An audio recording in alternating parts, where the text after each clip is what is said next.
coulisses d'un séisme politique qui se prépare. Comment une génération entière de jeunes Ivoiriens est en train de forcer la main de la France dans ce qui pourrait être la dernière bataille de la France-Afrique.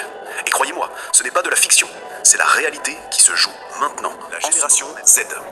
Cette vague de jeunes rebelles numériques menace tellement le pouvoir d'Alassane Ouattara que Emmanuel Macron lui-même est forcé d'intervenir pour sauver non seulement un 4e mandat controversé, mais surtout le franc CFA. Restez jusqu'au bout, car ce que je vais vous révéler sur ce chantage géopolitique va vous glacer le sang.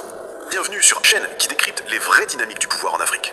Si vous êtes nouveau ici, abonnez-vous immédiatement, activez la cloche et surtout devenez membre, le lien en description. Aujourd'hui, nous plongeons dans les coulisses d'un séisme politique qui se prépare. Comment une génération entière de jeunes Ivoiriens est en train de forcer la main de la France dans ce qui pourrait être la dernière bataille de la France-Afrique. Et croyez-moi, ce n'est pas de la fiction, c'est la réalité qui se joue maintenant, en ce moment même. Écoutez-moi bien. Dina tänder är unika, hela vägen ner till tandköttet. Därför omger Oral-B iOs tandläkarinspirerade runda borsthuvud försiktigt dina tänder. Medan tusentals individuellt drivna borststrån gör dem 100% renare. Samtidigt som trycksensorn hindrar dig från att borsta för hårt. Upplev IO10, vår bästa tandborste någonsin. Som dessutom är bäst i test, enligt Testvagda. Att skapa egna AI-filmer med nya Google Pixel 10, det är Telia. Écoutez-moi bien, ce qui se passe en Côte d'Ivoire n'est pas une simple opposition politique comme on en a connu dans les années 90 ou 2000. Non, c'est une onde de choc sociétal, une révolution silencieuse menée par la Gen Z, ces jeunes de 13 à 28 ans qui représentent plus de 60% de la population ivoirienne. Ces jeunes ne manifestent pas dans les rues avec des pancartes comme leurs parents, non. Leur arme, c'est le smartphone. Leur terrain de bataille, TikTok, Twitter, Instagram, WhatsApp. Chaque jour, des millions de jeunes Ivoiriens partagent des vidéos, des mimes, des analyses qui démolissent la légitimité du pouvoir en place. Regardez ce qui s'est passé à Madagascar en octobre 2025. La Gen Z malgache a créé un tel chaos numérique, une telle pression sociale via les réseaux, que l'armée a dû intervenir. Les jeunes ont célébré l'arrivée des militaires au pouvoir comme une victoire contre les dinosaures politiques. C'est un schéma interconnecté qui se répète à travers tout le continent. En Côte d'Ivoire, le débat sur le 4e mandat d'Ouattara est devenu le catalyseur parfait pour cette explosion. Pourquoi ? Parce que pour ces jeunes, un 4e mandat, c'est 5 ans de plus sans opportunité. 5 ans de plus avec 40% de chômage des jeunes.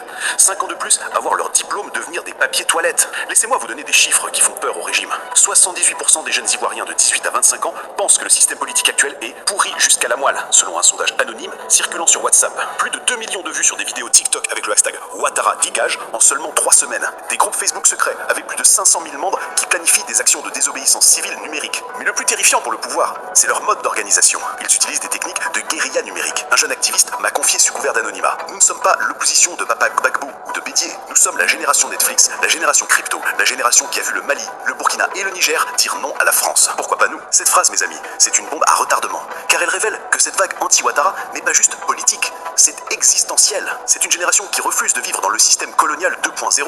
Maintenant, accrochez-vous bien, car ce que je vais vous révéler sur la panique à l'Elysée va vous faire comprendre pourquoi Macron est obligé de sauver Ouattara. La France a déjà perdu le Mali, chassé honteusement. Elle a perdu le Niger, viré comme un malpropre. Elle a perdu le Burkina Faso, humilié publiquement. Les drapeaux russes qui flottent dans les rues de Bamako, de Niger, de Burkina, c'est la gifle monumentale que Paris reçoit chaque jour. La Côte d'Ivoire, mes amis, c'est le dernier bastion, le dernier pilier qui empêche l'effondrement total de l'influence française en Afrique de l'Ouest. Si Ouattara tombe sous la pression de la Gen Z, c'est game over pour la France-Afrique. Mais attention, le vrai enjeu n'est pas Ouattara lui-même, c'est le franc CFA, cette monnaie coloniale qui permet à la France de contrôler l'économie de 8 pays d'Afrique de l'Ouest. La Côte d'Ivoire, c'est 40% du PIB de l'UMOA, c'est le cœur économique de la zone franc. Voici le cauchemar j'ance une ligne de crédit de 2 milliards d'euros pour stabiliser l'économie ivoirienne. Traduisez, acheter la paix sociale, la pression diplomatique. L'Union européenne, soudainement, ne voit plus de problème avec un 4e mandat. Étrange, non ? Les rapports sur les droits de l'homme sont mystérieusement retardés. Le chantage sécuritaire. Si Ouattara tombe, le terrorisme explosera en Côte d'Ivoire. Voilà le narratif qu'on pousse dans les médias français. L'opération médiatique. Regardez comment les médias français présentent soudainement Ouattara comme le rempart de la stabilité. Alors qu'il y a 2 ans, il critiquait son 3e mandat. Mais le plus scandaleux, c'est ce deal secret dont mes sources me parlent. Macron aurait personnellement garanti à Ouattara que la France bloquerait toute sanction internationale contre un 4e mandat. En échange de quoi ? De la garantie que le CFA reste intact pour les 20 prochaines années. C'est du chantage géopolitique pur et dur. Ouattara tient Macron par les, pardonnez-moi l'expression, par le CFA. Soit vous me soutenez, soit je laisse la Gen Z prendre le pouvoir et dire adieu à votre monnaie coloniale. Mes amis, ce que je vais maintenant vous révéler sur les conséquences de cette situation est explosif. La France est en train de vivre sa plus grande humiliation en Afrique. Pensez-y, après avoir donné des leçons de démocratie pendant des décennies, Paris est maintenant forcé de soutenir un 4e mandat anticonstitutionnel. C'est l'hypocrisie à son paroxysme. Mais la Gen Z ivoirienne a compris le jeu. Les scénarios possibles sont terrifiants pour l'Elysée. Scénario 1, la révolution digitale. La Gen Z intensifie sa pression digitale, paralysant l'économie par des boycotts massifs coordonnés sur les réseaux. Les entreprises françaises en Côte d'Ivoire perdent des millions chaque jour.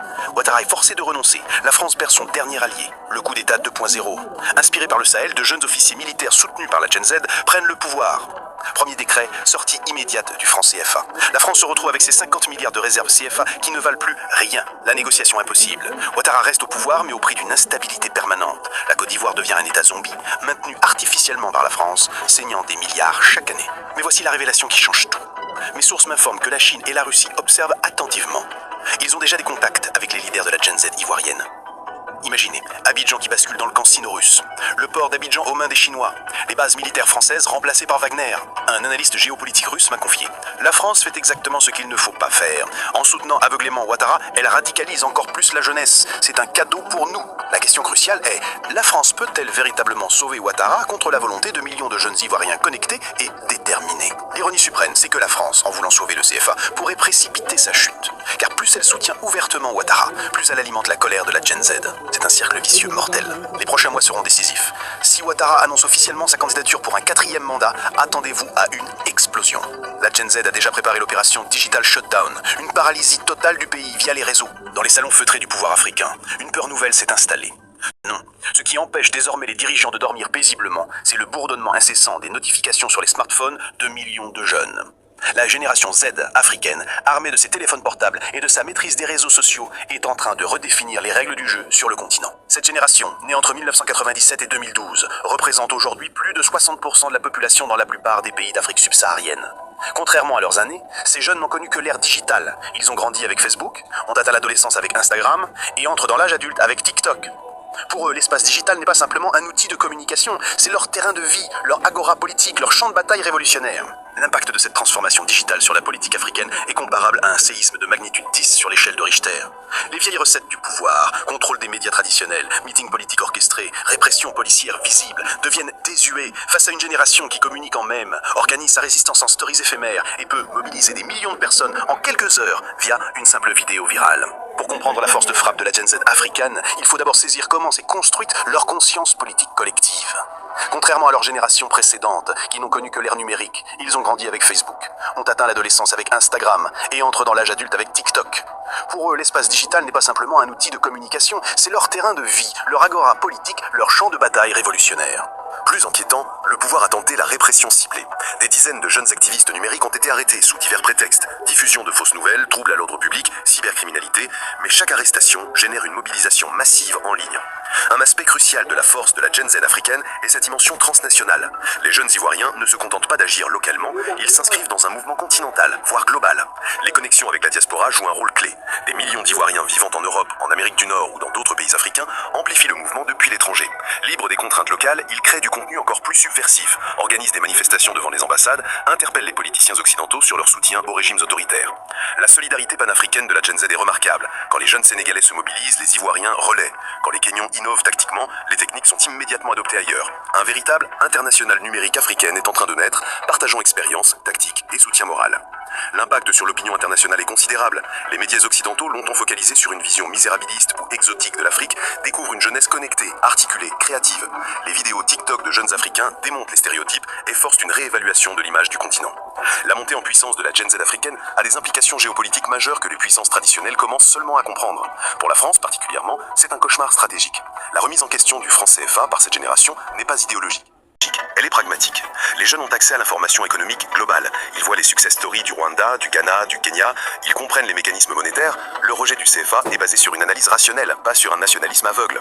Plus profondément, c'est toute l'architecture de la France-Afrique qui vacille. Les accords de défense secrets, les réseaux d'influence occultes, les connivences économiques, tout cela est exposé, documenté, dénoncé quotidiennement sur les réseaux. La Gen Z a effectué en quelques années un travail de déconstruction que des décennies de militantisme traditionnel n'avaient pas réussi. Les puissances émergentes observent avec attention. La Chine, la Russie Russie, la Turquie, les pays du Golfe, tous courtisent cette nouvelle génération. Mais ils découvrent que la Gen Z n'est pas naïvement pro-russe ou pro-chinoise, elle est pro-africaine, pragmatique et refuse de troquer une dépendance contre une autre. Alors que nous réserve l'avenir? La Gen Z africaine réussira-t-elle là où les générations précédentes ont échoué? Les signes sont prometteurs, mais le chemin reste semé d'embûches. Les scénarios possibles sont multiples. Une révolution numérique pacifique reste possible, la pression constante de millions de jeunes connectés pourrait forcer des réformes progressives, les dirigeants les plus lucides pourraient comprendre qu'il vaut mieux négocier maintenant que d'attendre l'explosion.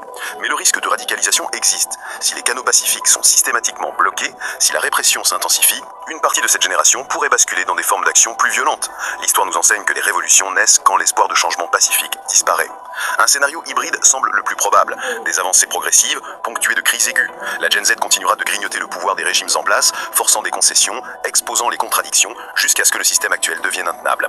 La génération Z africaine représente bien plus qu'un simple changement générationnel. C'est une rupture civilisationnelle. Pour la première fois dans l'histoire du continent, une génération entière dispose des outils, des connaissances et de la connectivité nécessaires pour défier efficacement les structures de pouvoir établies. Ils ont transformé le smartphone en arme de libération massive, les réseaux sociaux en parlement virtuel, les mèmes en missiles politiques. L'impact de cette révolution numérique dépasse largement les frontières africaines. La Gen Z africaine est en train de créer un nouveau modèle de contestation politique adapté au XXIe siècle, un modèle qui inspire déjà des mouvements dans d'autres régions du monde. Pour les dirigeants africains actuels, le message est clair, s'adapter ou disparaître. Les vieilles recettes du pouvoir, répression, manipulation, division ethnique, sont obsolètes face à une génération unie par la fibre optique et les ondes 4G. Le changement n'est plus une possibilité, c'est une certitude. La seule question est, se fera-t-il avec eux ou contre eux? L'histoire retiendra peut-être que c'est en Afrique, continent longtemps marginalisé dans les révolutions technologiques précédentes, qu'est née la première véritable révolution politique de l'ère numérique. Une révolution menée non pas par des idéologues barbus ou des militaires ambitieux, mais par des millions de jeunes armés de rien d'autre que leur smartphone et leur soif de changement. Le génie de la Gen Z africaine a compris que, dans le monde hyper connecté du XXIe siècle, le vrai pouvoir ne réside plus dans le contrôle des institutions traditionnelles, mais dans la capacité à façonner les narratifs, à mobiliser les masses et à créer des réalités alternatives. Ils ont transformé leur marginalisation économique en force politique, leur exclusion du système en liberté d'innovation. Si cette vidéo vous a ouvert les yeux, partagez-la massivement. L'Afrique a besoin de comprendre ces enjeux. Et surtout, regardez immédiatement, la vignette est juste ici.